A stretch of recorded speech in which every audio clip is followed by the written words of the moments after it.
This is Father Louis Masi.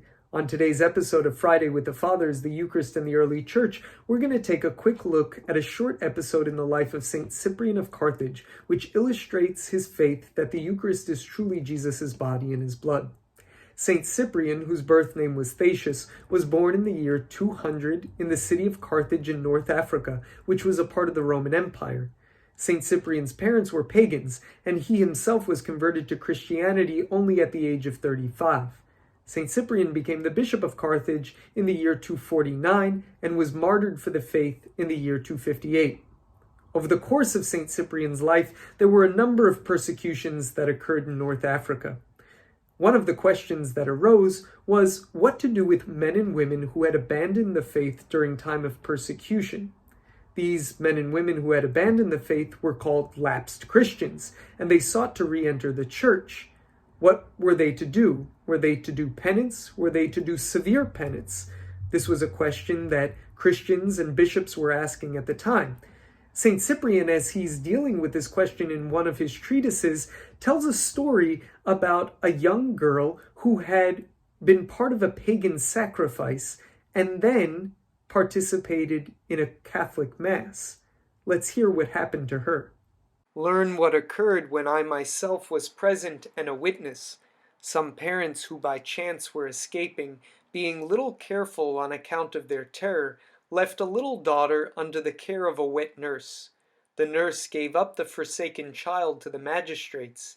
They gave it in the presence of an idol whither the people flocked, because it was not yet able to eat flesh on account of its years, bread mingled with wine, which however itself was the remainder of what had been used in the immolation of those that had perished.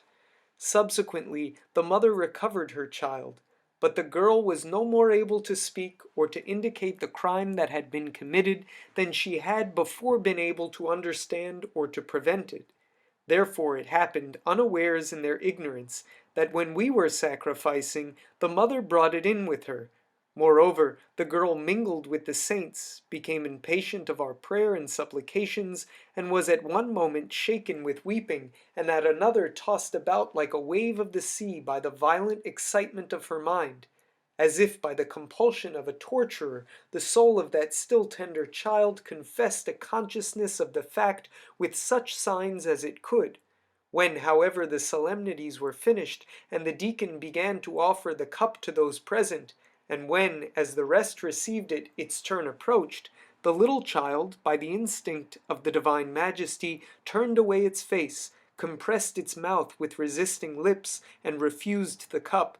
Still the deacon persisted, and although against her efforts forced on her some of the sacrament of the cup. Then there followed a sobbing and vomiting.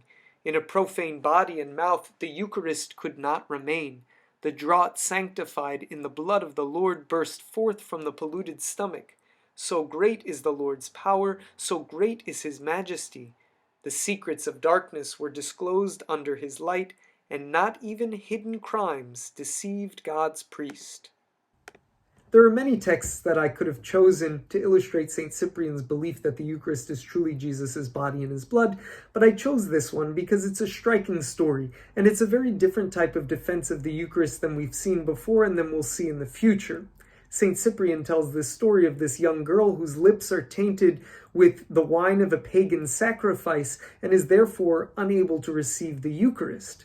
Now, many of you may be saying, I've seen a lot of children throw temper tantrums during Mass, and all that was happening was that this little girl was throwing a temper tantrum when the deacon tried to give her the Blessed Sacrament. Now, it may very well be the case that the little girl was throwing a temper tantrum, but the fact of the matter is, St. Cyprian saw this as a moment of divine intervention. And the point of our episodes is to show that the early fathers of the church truly believed that the Eucharist was Jesus' body and his blood.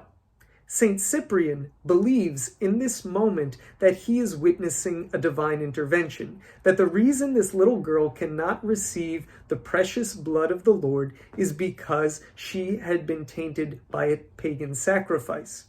If all the deacon was giving this little girl was a cup of wine, then nothing would have happened.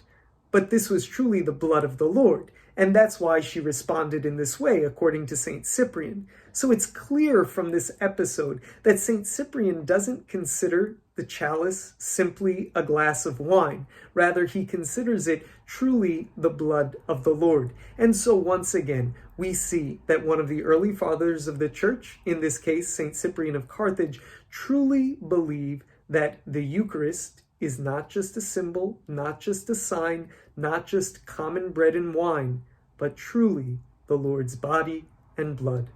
God bless.